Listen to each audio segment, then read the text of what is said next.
no participar. Pero es lamentable que hoy, todavía siendo 5 de octubre, nosotros no tengamos un diálogo por la Caja de Seguro Social. Y tengo que ser clara, en lo que voy a decir. Diálogo de la Caja de Seguro Social o continuidad del diálogo y continuidad de las reformas de la Caja de Seguro Social, que las negó Ricardo Martinelli, que las negó Juan Carlos Varela y que las negó Laurentino Cortizo. Tenemos 15 años perdidos. Quien sí asumió este reto del 2005 al 2009 fue el gobierno de Martín Torrijos, que casi se cae, y tú lo conoces, esa historia mejor que yo, que pasó una travesía importante por las protestas que se dieron en nuestro país y que había una ruta que continuar. Pero los 3 gobiernos siguientes nos los negaron. ¿Cuánto más podemos negarle a nuestros adultos mayores y a nosotros? El Tribunal Electoral se salió de su propio problema que ellos mismos crearon innecesariamente, del cual, ojo, yo creo que no es tan así de que ya se acabó.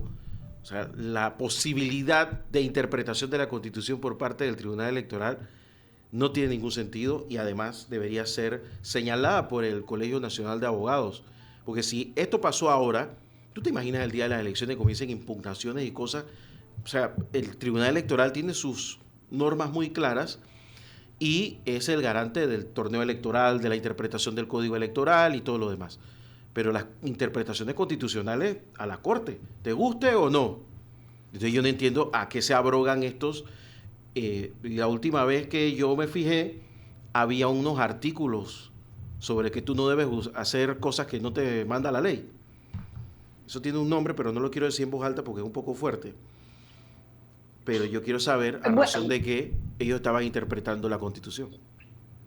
Bueno, Guillermo, lo podemos tomar como un desliz importante para nuestra democracia, un desliz importante para nuestro torneo electoral, un desliz al que todos los panameños debemos estar vigilantes, que se pudo corregir gracias a la vigilancia de la ciudadanía, pero bajo la complicidad, y eso tenemos que dejarlo bien claro, Guillermo, porque es un fenómeno que yo he venido estudiando durante el último año de forma profunda, en donde se ha publicado estudios en distintos países, en donde incluso se ha tenido que legislar en torno a este tema, que son los juicios paralelos. Entonces, bajo la complicidad de algunos medios de comunicación que tenemos el poder de ejercer los juicios paralelos, aunque sea ilegal, aunque no sea acorde a lo que dictaminan las leyes, lamentablemente casi se da un exabrupto en este proceso electoral de forma abrupta, que atenta directamente contra la democracia. Como lo dije el día de ayer, a mí no me interesa si es Marta de Martinelli, Martín Torrijos, Ricardo Lombana o quien sea el candidato, a quien le quieran vulnerar sus derechos civiles y constitucionales, que afectan al mismo tiempo la interpretación de nuestra Constitución, que irrespeta nuestras reglas. Nosotros como ciudadanos y como periodistas serios de este país tenemos que salir a denunciarlo de forma inmediata y espontánea. Pero lamentablemente lo que se trató de hacer, esa incertidumbre que se ha tratado de generar, es algo que ha venido constante en torno a la figura de la candidatura del expresidente Ricardo Martinelli y ahora su candidata a la vicepresidencia, Marta Linares de Martinelli. Esto no es nuevo, pero lo que no han entendido quienes lo ejercen, que no han tenido la capacidad suficiente para lograr que se haga, que surta el efecto que ellos quieren. Y todo lo contrario, lo que han realizado es la victimización constante, la campaña política gratis al expresidente Ricardo Martinelli desde hace 10 años. Si los medios de comunicación no se hubiesen prestado para esto, hoy por hoy Ricardo Martinelli quizás no estuviese en el primer lugar de las encuestas, o quizás sí estuviese, pero con menos porcentaje. Pero como lo hemos revictimizado y revictimizado y una y otra vez, y pareciera que hay una constante campaña para que él no llegue a la presidencia de la República, lo único que hacemos es que el poder popular del pueblo se exprese de forma contundente en las encuestas, se exprese de forma contundente cuando ven al exmandatario, y ahora, por supuesto, la ya victimizada Marta Linares, que se había convertido en una mujer ejemplar por la defensa de sus hijos, por la defensa de su partido, por la defensa de su marido, ahora también se convierte en víctima del proceso electoral en esta contienda 2024. Ayer veía cómo las señoras mayores la abrazaban, cómo las mujeres la abrazaban. Simplemente se construye una nueva lideresa a nivel político de nuestro país, o se reconfirma el liderazgo de Marta Linares y el cariño que le puede tener el sector femenino. Ojo con esto, porque es la única mancuerna presidencial que logra, que cumple con la paridad y que logra despertar estas pasiones. Porque si bien es cierto, en el caso de Aida Michel de Maduro, que va de vicepresidenta de la República, no despierta este tipo de pasiones. En el caso de la profesora Maribel Gordón, que lleva a Richard Morales de candidato a la vicepresidencia, despierta la intelectualidad, despierta la academia, pero no despierta el sentimiento del pueblo, que son dos cosas completamente distintas, Sí, sí, es complicado. Guillermo. Es complicado. Pero, bueno, logra Y una todos los cosa. demás candidatos o no han postulado o no cumplen con la paridad. Logra una cosa que me doy cuenta que no está funcionando muy bien.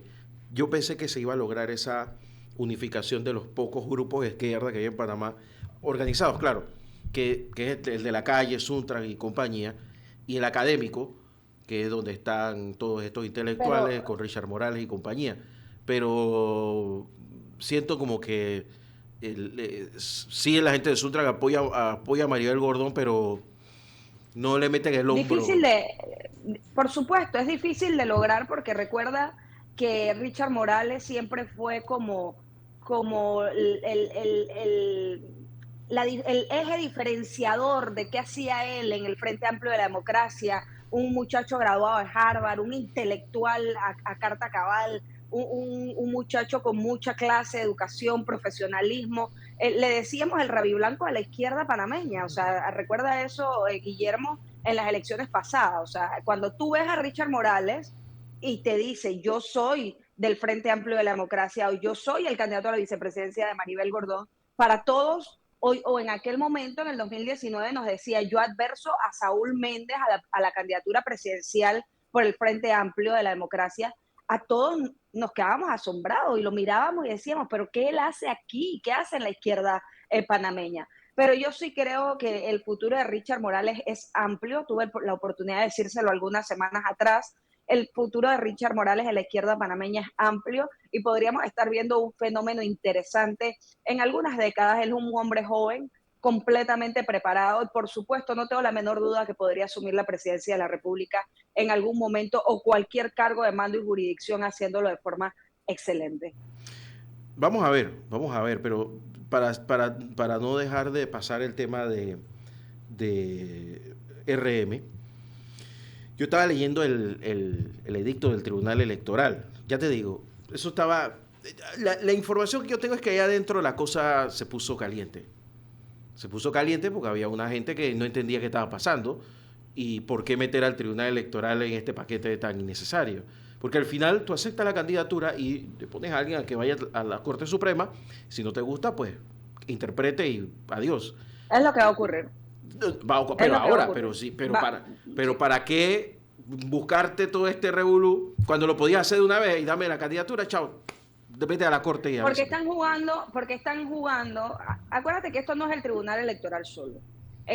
Yo la verdad es que quiero empezar a hablar ya de una comunidad completa que está en mancuerna para evitar esta candidatura. Lo digo como analista política, no lo digo como simpatizante de ninguna campaña política. Y tengo que decirte que están jugando a la incertidumbre del proceso, están jugando a que la gente empiece a desconfiar de la candidatura, de que no es una candidatura sólida, de que no van a poder llegar a mayo del 2024 y que se empiecen a alejar. Pero el efecto es todo lo contrario. Cada vez que tú atentas contra la candidatura de Ricardo Martinelli, lo único que logras es que la gente se sume a ella, que la gente diga ya basta, porque la gente, lo voy a decir en una sola palabra y pido disculpas a los oyentes, está cabreada de esta situación. Cuando el pueblo llega a ese nivel, a ese sentimiento, lleva ese sentimiento a ese nivel, la única forma que lo hace es expresándose con el voto castigo. ¿Cuál es el voto castigo? El que ha venido avasallando a Ricardo Martinelli durante los últimos 10 años. ¿Por qué tú ves que Martín Torrijos, por ejemplo, que es el último candidato en llegar a esta contienda, hace su opinión y expresa y hace su campaña sin pegarle directamente a Ricardo Martinelli? Porque Martín Torrijos entendió que la única forma que él puede competir contra Ricardo Martinelli es elevándose al nivel de propuestas, es elevándose al nivel de planteamiento de soluciones a las necesidades básicas de la población. Pero mientras tú atentes contra Ricardo Martinelli, como corrupto, como ladrón, como todo lo que tú lo quieres, como presidente corrupto designado, ponle el condenado, puedes ponerle todos los adjetivos que tú quieras. Lo único que tú vas a seguir logrando es la revictimización. Porque es que dice la gente, sí, y si robó, pero hizo. Y para ti y para mí es algo que no significa una posibilidad, pero para el pueblo panameño, para la plebe, para la canalla, para la gente que necesita trabajo en este momento, para la gente que no tiene que comer, para la gente que va a los hospitales y no encuentra una solución, lo que encuentra es una cita para el 2025, para la gente que amanece hoy que le robaron su carro o su casa, para la gente que no tiene transporte en el oeste, que tiene que soportar largas horas de tráfico diariamente, esa gente dice, a mí no me importa, yo quiero que alguien venga y solucione el problema que hay en este país, yo quiero que alguien venga y dinamice la economía. Y cuando volteas a mirar la papeleta presidencial, todo el mundo dice, Ricardo Martinelli lo hizo posible. Entonces, ese sentimiento a la gente le genera una necesidad, cosa que no han logrado despertar los otros candidatos porque no despiertan la confianza en la solución de los problemas básicos de la gente. Me vas a decir, Guillermo, un país en donde la electricidad no funciona, en donde el sistema de servicio de internet tampoco funciona, en donde la gente no tiene agua, en donde el transporte no termina de ser de primer mundo. Este es el único gobierno que no nos va a entregar una línea del metro terminada, donde no avanzamos en el desarrollo económico, o sea, donde acabamos de bajar nuestra calificación de perspectiva a triple B negativo por factores importantes como no atender el diálogo de la Caja de Seguro Social, por factores como los subsidios, por factores como la baja recaudación tributaria, por factores como la incertidumbre al proceso electoral 2024, que trataron de venderlo como que lo generaba la figura de Ricardo Martinelli. Eso no es cierto. El informe fue claro y dijo que el puntero de las encuestas era Ricardo Martinelli y que debido a la incertidumbre que se generaba en torno al proceso, porque no había claridad quién va a ser el próximo presidente, producto de los procesos legales del expresidente, se tomaba en cuenta ese factor para incluirlo como un factor que nos lograba bajar la calificación. No por el expresidente Martinelli, sino por la incertidumbre que se genera. ¿Y por qué? Porque estamos viviendo en un Panamá que se está reflejando en otros países de América Latina, como Guatemala, por ejemplo, que todavía el presidente electo denunciaba hace algunas semanas atrás que no sabía si iba a poder tomar posesión, que había un golpe de Estado previo a su toma de posesión. Entonces, esa es la incertidumbre real que está viviendo el pueblo panameño. A mí me gustaría que dijeran, ¿sabes qué? Vamos a respetar el fuero electoral, vamos a respetar el proceso electoral y vamos a dejar que todos los candidatos corran como corresponde. Si llega a ser condenado antes de tomar posesión, inmediatamente que el peso de la ley caiga, y para eso hay un vicepresidente. Pero no podemos seguir generando esta incertidumbre porque no solamente se la generamos al pueblo, sino que la generamos en la imagen país a nivel global. Saris, permíteme irme a la pausa. Te iba a hacer un comentario, pero si te hago el comentario, voy de largo. Vamos a la pausa y regresamos de inmediato contigo. Aquí en La Mañana Ancon por Radio Ancon 92.1 FM, radioancon.com. Estamos conversando en el sillón de Ancon, la columna de opinión de a diario, con Saris Pineda. Mi querida Saris Pineda, lo que pasa es que aquí nosotros nos olvidamos rápido de las cosas, pero el dicho popular ese de robó pero hizo, era un dicho que se le endilgaba mucho a Omar Torrijos. Y eso comenzó por ahí. Ahora se le endilga a Ricardo Martinelli, pero lo que te quiero decir, porque no me interesa. Se le ha endilgado a todos. Sí, claro. Lo que te quiero decir es que en Panamá, desde el principio, desde que se perdieron $10 millones en 1904, Sí, tú sabes que se perdieron 10 millones, los 10 millones de la dignidad, se perdieron en 1904, y a la hora que es, a las 7:34 de hoy, 5 de octubre del año 2023, todavía no se sabe qué pasó con esos $10 millones. que se perdieron en 1904, que le entregaron a Panamá para que arrancara el país. Desde allá, aquí, cuando es un presidente que lo hace bien, robó pero hizo. Y el resto son unos corruptos y hay que meterlos presos. Bueno, Guillermo, aquí lo importante, mira, que tienen que aspirar los nuevos gobiernos a ser un gobierno abierto, un gobierno que vaya dirigido a la transparencia, un gobierno en donde los datos sean accesibles para la sociedad, para el pueblo panameño, para quienes hacemos el trabajo de investigación. Pero lamentablemente, mientras esto no ocurra, nosotros vamos a seguir siendo mirados por el mundo como estamos siendo. Yo creo que uno de los grandes objetivos de este gobierno, o así lo vendieron en su discurso, era salir de las listas multicolores, como les llamo yo, listas grises negras de la GAFI y de la OCDE. Lamentablemente no veo que Panamá pueda lograr eso. Panamá ahora debería, y el ministro Alexander, quien sabe perfectamente cómo hacer el trabajo, debería encaminarse rápidamente a mejorar la calificación de riesgo del país, a mejorar la perspectiva, porque nosotros no nos deben entregar un gobierno, y menos el ministro Alexander. Ya yo ni siquiera el presidente de la República, hablo directamente del ministro Alexander. No nos deben entregar un gobierno, un país con una caída tan abismal de la calificación de riesgo, porque todos sabemos en este país que el doctor Héctor Alexander es uno de los profesionales con mayor credibilidad en su ramo, que el doctor Héctor Alexander, junto al gobierno de Martín Torrijos, siendo él el ministro de Economía y Finanzas, logró reorganizar y reordenar las finanzas públicas. Así que es inaceptable para su carta de presentación y para su hoja de vida entregarnos un país en caída libre, con la baja calificación con la que se nos ha presentado hace 8 días. Yo sí estoy altamente preocupada porque realmente no veo a los candidatos presidenciales hablando de esto, no veo a los candidatos presidenciales escudriñando el informe de Rich, no veo que nos estén realmente diciendo que lo entienden y que pueden manejarlo. Y si yo abro la papeleta presidencial, Guillermo, después de Martín Torrijos y Ricardo Martinelli, no veo a ningún candidato que sea capaz realmente de solucionar ese problema que estamos teniendo y afrontando, que cada día se va a empeorar más. Esto significa dinero más caro para Panamá, esto significa mayores tasas de interés, esto significa una perspectiva de inestabilidad, lo cual nosotros no podemos permitirnos. No escucho a ningún candidato a la presidencia realmente comprometerse con el diálogo de la Caja de Seguro Social y el sistema de pensiones,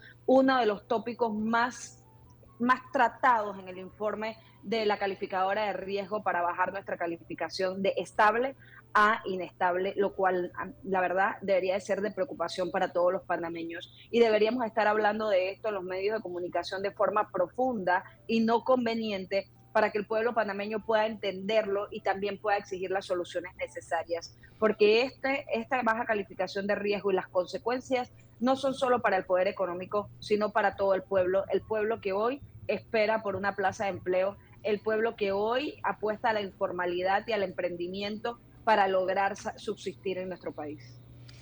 Guillermo. Y es un poco complicado, ¿no? Es un poco complicado porque, ya te digo, yo estuve en el evento de competitividad que se hizo la semana pasada y me tocó escuchar el discurso del doctor Alexander, y fue un discurso de justificación.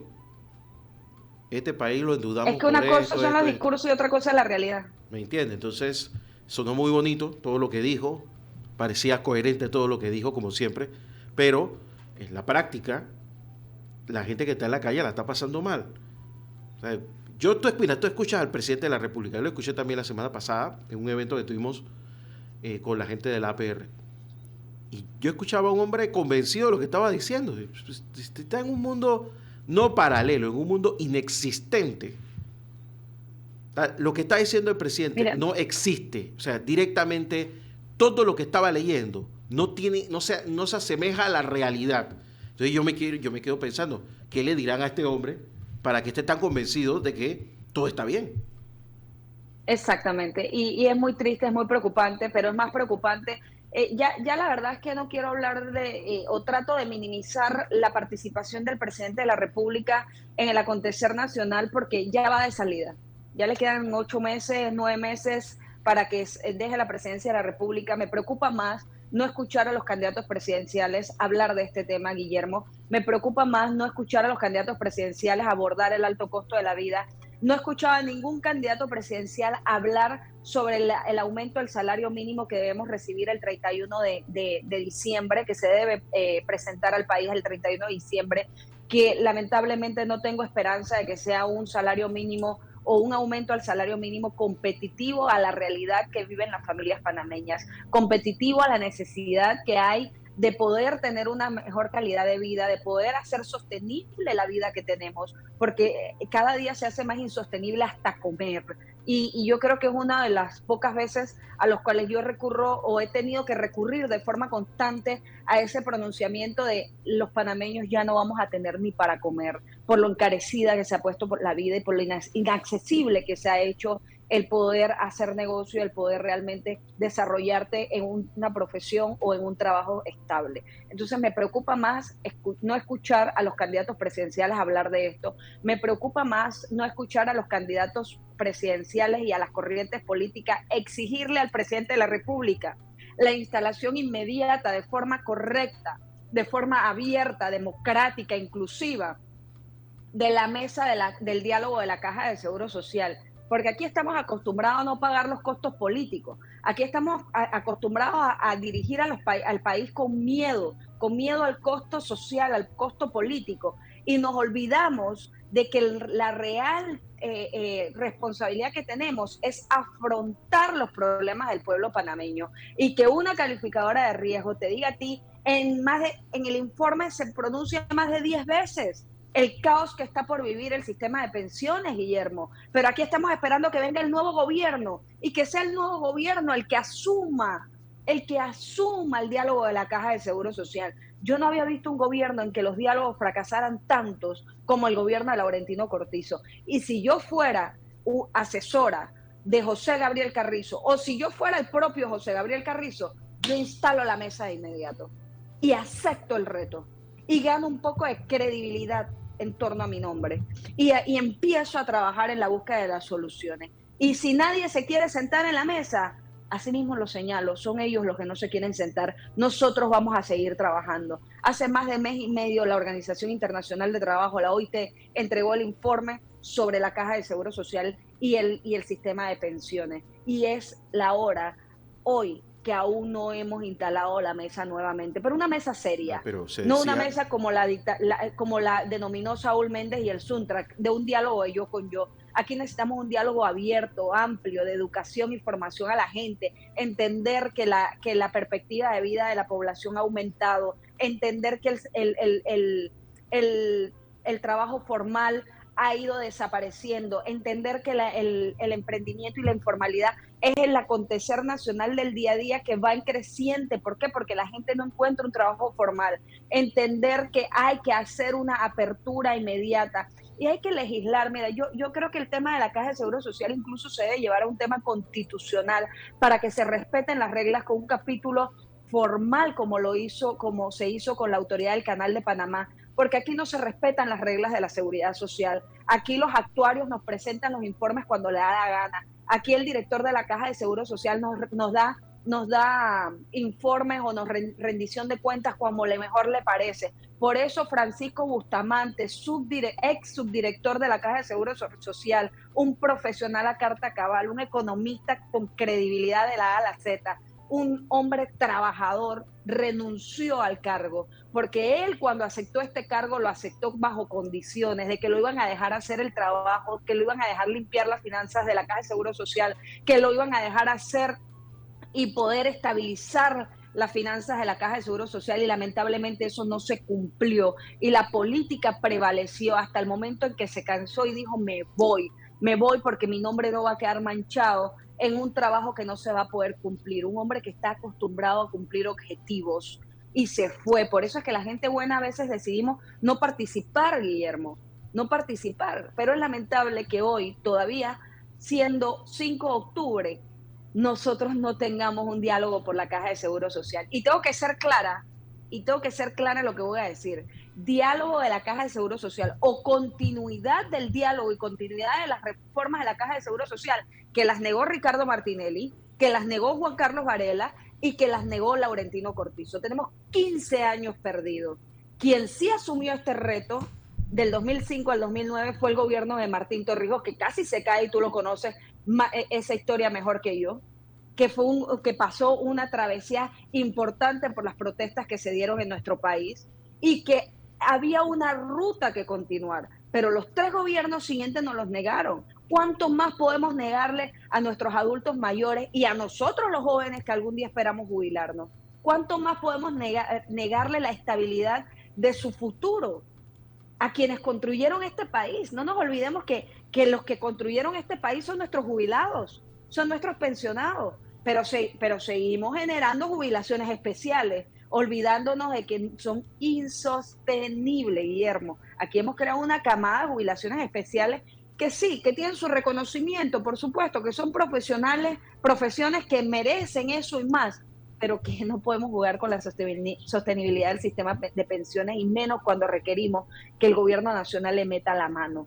Y que el tema de la mina, por ejemplo, lo que se dijo que iba a salir, el fondo que iba a salir del proyecto de la mina para el sistema de pensiones, fue una propuesta incluso politiquera. ¿Por qué? Porque si bien es cierto, se designaba una parte al fondo de pensiones del país, pero la otra parte se destinaba para equiparar un porcentaje de la población a una pensión más alta. ¿Cómo lo equiparas si no tienes con qué sostenerlo después del 2025? ¿Cómo lo equiparas? Y no lo digo yo, lo acaba de decir la calificadora de riesgo. No lo digo yo, lo han escrito en múltiples libros economistas de nuestro país, y que han hecho un prorrateo importante de las finanzas de la Caja de Seguro Social y el sistema de pensiones. Pero mientras nosotros no tengamos los números claros, mientras a nosotros no se nos presenten los informes actuariales, mientras al país no se le entregue una rendición de cuentas real, simplemente estamos navegando en algo incierto, y puede ser que mañana nos digan a nosotros que tenemos el sistema de pensiones para 3 meses más, o que nos digan a nosotros que hemos tenido que recurrir a dinero de los otros 2 programas de la caja, de los otros 3 programas de la Caja de Seguro Social, para poder subsistir o poder mantener unos meses más el sistema de pensiones. Cuando jóvenes como tú y como yo, Guillermo, hoy no sabemos cuánto es nuestro ahorro individual y cuántos son los intereses que han generado en torno a nuestro ahorro individual, porque no se nos ha rendido informe en ninguno de los últimos 15 años, cosa que estaba establecida en la ley de la Caja de Seguro Social y el pilar individual. Pero lamentablemente aquí hacen con la ley de la Caja de Seguro Social lo que le da la gana, y por eso te digo, aquí debemos proponer una reforma constitucional en donde que este tema en específico se eleve a nivel constitucional, como se hizo con la Autoridad del Canal de Panamá. Bien. Bueno, Sarés, hablemos de otro tema, porque de hecho es parte de lo que estás hablando, el contubernio dentro del partido panameñista y su dirigencia para que el señor Varela llegara de primero como candidato del Parlacén. Te lo digo que es contubernio porque uno que ha estado en partidos políticos sabe lo que hay que hacer para esquinar a quien tú no quieres. Y la enorme debilidad del liderazgo de José Blandón quedó retratada en grandote, al punto de que en un mismo día Mireya Moscoso califica como absurdo la alianza territorial, temporal, galáctica, interplanetaria, y Varela dice que es una obra de estrategia política brillantísima y se la achaca a Blandón. Estos pensamientos totalmente diferentes conviven en el mismo partido, pero da la impresión de que el señor Blandón no las tiene todas consigo.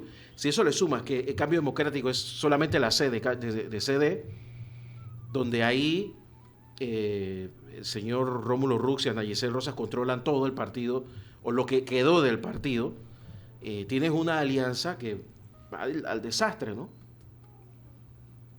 Bueno, Guillermo, mira, para nadie es un secreto que el principal enemigo político a la aspiración presidencial de José Isabel Blandón desde las elecciones pasadas es Juan Carlos Varela.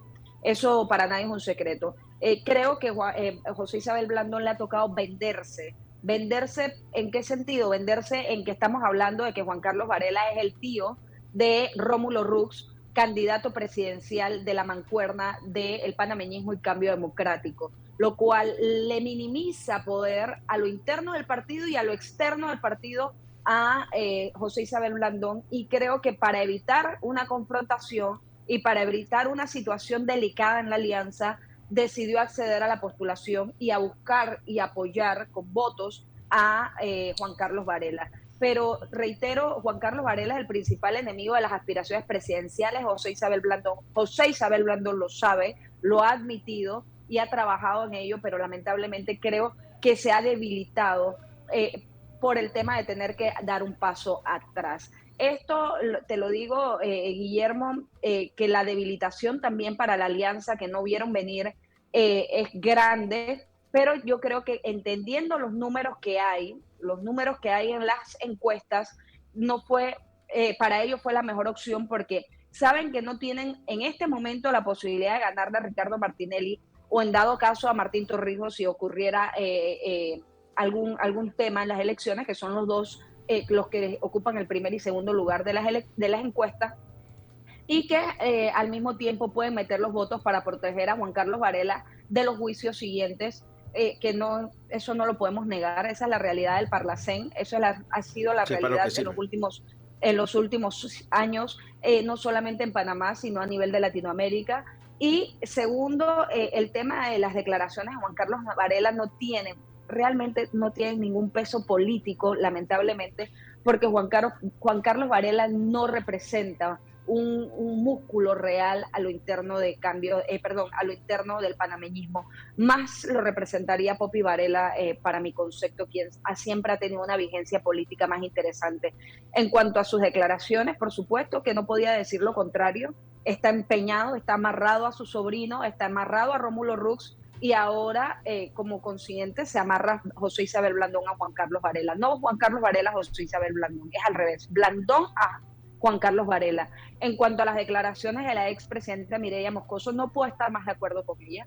Esta es una alianza absurda, creo que es el peor movimiento político de la campaña de Martín Torrijos, quien se mantenía de forma vertical. Pero te pongo un ejemplo, te digo una cosa, Guillermo, estas alianzas que estamos viendo, tanto de movimientos como de partidos políticos territoriales, como las han llamado, no es más que la radiografía perfecta y la comprobación de lo que tú y yo hemos venido diciendo en los últimos 10 años. La debilitación de las instituciones partidarias en nuestro país es clara, es evidente. Los partidos políticos han perdido poder, han perdido tanto poder que hemos tenido que recurrir a estas absurdas alianzas para poder tener postulaciones a nivel nacional, para poder creer que podemos ganarle a un contrario, para poder creer que podemos realmente poner una cuota en la Asamblea de Diputados, en las juntas comunales o en las alcaldías. Esto es la radiografía perfecta de la inexistencia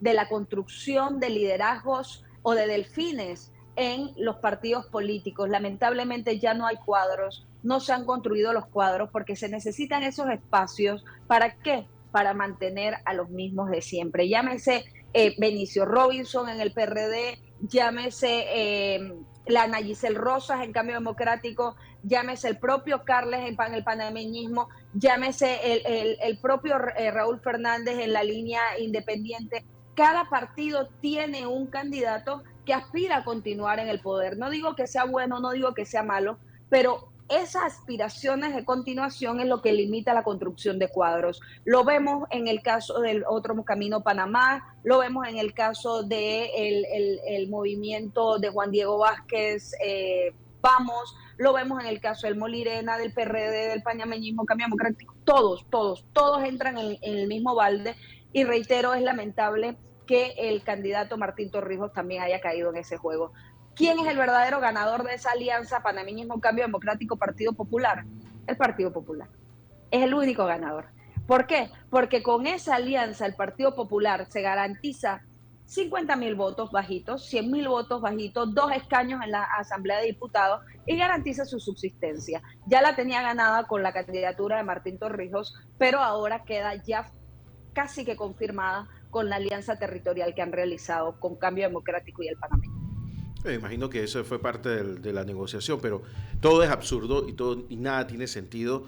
Igual pasa con la famosa alianza de Vamos con Lombana, que bueno, podríamos justificar a Ricardo Lombana, y que esta vez tengo que darle algo de razón, que es un partido amorfo, nuevo, que tiene que pasar por el tamiz de unas elecciones, y ha tenido que recurrir a este grupo independiente porque no tiene suficientes candidatos. Yo creo que el caso de Lombana es aparte y yo lo justifico. Incluso el Martinelli, mira, incluso el caso de DRM, porque estos partidos nuevos todavía no tienen ese fogueo de una campaña electoral y unas elecciones. Pero ya cuando tú pasaste el tamiz electoral, es inexcusable que el PRD, por ejemplo, no pueda llenar o no llene todos sus puestos y que después vean a ver qué hacen. Si cuando en la vida el PRD no ha tenido 3, 4 personas por corregimiento, por más remoto que sea. Pero ¿por qué ocurrió eso en el PRD?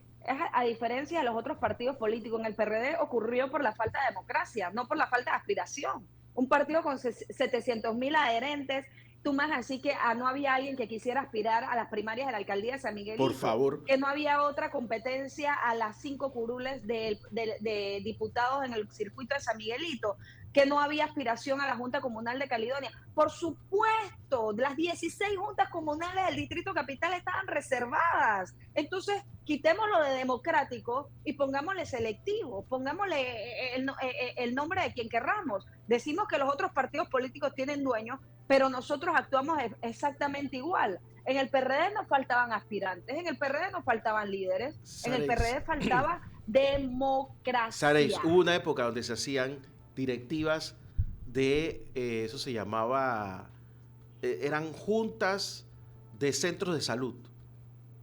El PRD las ganaba todas. ¿Te imagínate la fuerza del PRD que llegaba hasta allá? Hoy no pueden armar una candidatura en la ciudad de Panamá. ¿Por qué tú crees que Gaby Carrizo está ganando en las facultades? Porque en la primera elección de las facultades, creo que era Humanidades o Arquitectura, no recuerdo, en la Universidad de Panamá la ganó Ricardo Martinelli. Martín Torrijos quedó de segundo. Gaby Carrizo ni pintaba por ahí. Inmediatamente se penetraron y se activaron los grupos políticos de las facultades de la Universidad de Panamá y empezó Gaby Carrizo y los administrativos también, y empezó Gaby Carrizo a ganar las elecciones. En un momento en el que nos encontramos discutiendo el presupuesto nacional del Estado. Aquí nada es coincidencia. Aquí nada es coincidencia. Digo, entonces, eso es autoengañarse. Si el PRD tiene, eso es engañarse. Si el PRD y el gobierno tienen la capacidad de hacer eso, nosotros teníamos la capacidad de tener un candidato propio en cada en cada uno de los puestos de elección popular. Pero la falta de democracia y la falta de ganas de darle oportunidad. Y acuérdate que eso se hizo no solamente por falta de democracia y por falta de ganas de darle oportunidad a otros líderes. Eso se hizo para poder que José Gabriel Carrizo le ganara a Cristiano Adame las primarias presidenciales. Porque si eso no hubiese ocurrido y hubiesen dejado que todos los candidatos corrieran con libertad, yo creo que hoy la historia de la candidatura presidencial fuera otra. ¿Por qué? Porque amarraste de pies y manos a Cristiano Adame. Lo amarraste con las candidaturas y lo amarraste con el presupuesto de la Asamblea. Así de sencillo. En donde los trabajadores de la Asamblea que estaban contratados el primer semestre del año 2023, hoy, 4 de octubre, Guillermo, todavía no han podido cobrar. Todavía no han podido cobrar. No me importa no me importa la calificación externa que se le den a estos ciudadanos. Me importa que eso no puede ocurrir en un país en donde creemos que la institucionalidad es algo importante, en donde creemos en el respeto de los derechos individuales de la gente y el trabajo digno. Hoy 4 de octubre todavía hay gente que no ha podido cobrar. Habrán quienes dirán, ay, es que son botellas, que no trabajan, es que no sé qué. Yo estuve en la Asamblea 7 meses y te puedo decir que hay gente que trabaja muy duro, que trabaja mucho tiempo, más de 8 horas trabajando, y que lamentablemente hoy por hoy no han recibido su salario. Y eso no es digno, y eso no es unificación de un partido. Y para eso no se debe utilizar la estructura de gobierno y la administración pública, Guillermo. Sareis Pineda, gracias por estar con nosotros a esta hora de la mañana el día de hoy. Te mando un beso y un abrazo y Dios mediante nos hablamos el próximo jueves, ¿te parece? Así es, Guillermo, y me quiero despedir apoyando a la gimnasta Gerón, que está haciendo denuncias importantes y solicitando mejoras en el deporte de nuestro país. Nosotros que creemos en el deporte, que lo practicamos y que lo apoyamos 100%, no podemos estar más de acuerdo que con la atleta, con la necesidad que existe de mejorar las condiciones del deporte panameño y del atletismo. Gracias a ti. Pasa una excelente semana. Hasta luego. Era Sara Pineda. Ella es radiodifusora, empresaria y también analista política y periodista aquí en Radio Ancon, 92.1 FM y radioancon.com.